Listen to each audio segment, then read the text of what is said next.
Hi, Mikel. Congrats on the win. What did you make of the game, and how much of a relief is that one today? Yeah, I think emotionally a very tough game to play. After the 3 defeats, to come here, play in front of your crowd, and it was a match-win game.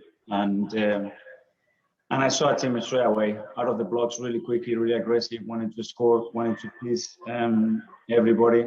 We had a period after 20, 25 minutes when we started to be a little bit shaky, didn't manage to get well enough, start to try to attack too quickly, give the ball away, and leave it an open game. And second half, I think we took control of the game again, and we should have scored many more. Can you give us an insight into how the past few weeks have been for you individually, and the pressure that you've been under and the difficulty you've had this season? Well, I must say that probably it's been the best 10, 15 days I have ever had since I've been in football world. I'm not saying that they were the easiest, but probably the best. Because you have to find a purpose why you do what you do and why you have made a decision to be a football player, a coach. And all made sense and glide together in the last week or so.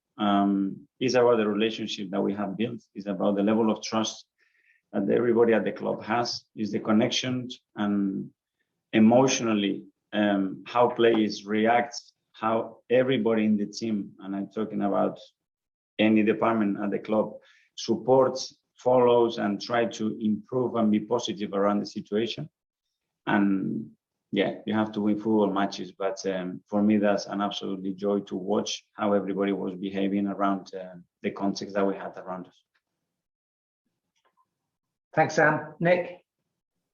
Hi, Mikel. On the back of what you just said there, how pleased or surprised were you by the reaction when the team came out? It was a really big noise for you and the players, wasn't it? Yeah, so what I'm describing is probably what you guys don't see, what is internally, what is happening internally. And then I had doubts, I have question marks, because obviously I had to read and I had to understand and I had to reflect a little bit on different opinions and criticism. And I don't know how much they're going to be affected. I think the club has been extremely open to try to send a message across of what we are trying to do. And I had question mark, I have to be honest. But I just saw an incredible fans trying to inspire a team, trying to tell them we are ready to suffer with you and we're going to support you. And it doesn't matter, the rest, it doesn't matter. And I'm extremely grateful. I got pretty emotional to see that, because I think it's pretty difficult to see in football, and people maybe are expecting something, or they want to go in other routes and try to transmit hate or whatever. And it wasn't the case at all. So thank you so much.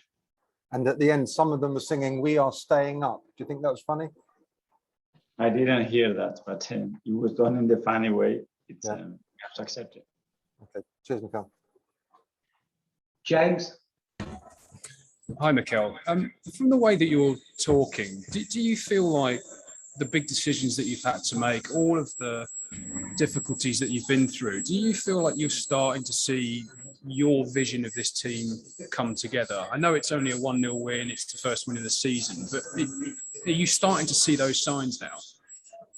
Yeah, I started to see signs many months before. Obviously, today you saw a different teams with different names, with different qualities, just different. And we want to change things, we want to improve things, and we know what we want to get. And today was just another step, I think. You selected Aaron Ramsdale in goal. Could you just talk a little bit about his performance, and is he now your number one? I think he was terrific.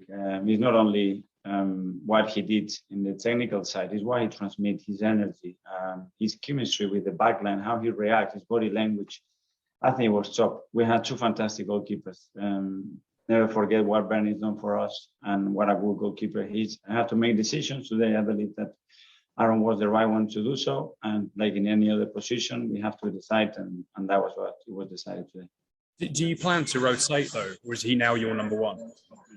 I want to see how they perform. Now we need performances and we need to win football matches. So whoever gives the better performance, whoever transmits better things, more confidence, is more reliable, is going to play. Thank you. Well done. Video? Hi, Mikel. Can I just ask your assessment on Tomiyasu and the reason you took him off after 60 minutes, whether it was pre-planned or whether it was something to do with his condition? Really positive. Just the first impression you get when you met him, it's all joy and happiness and smiles and good energy. And the moment he steps on the pitch, he's really focused, determined.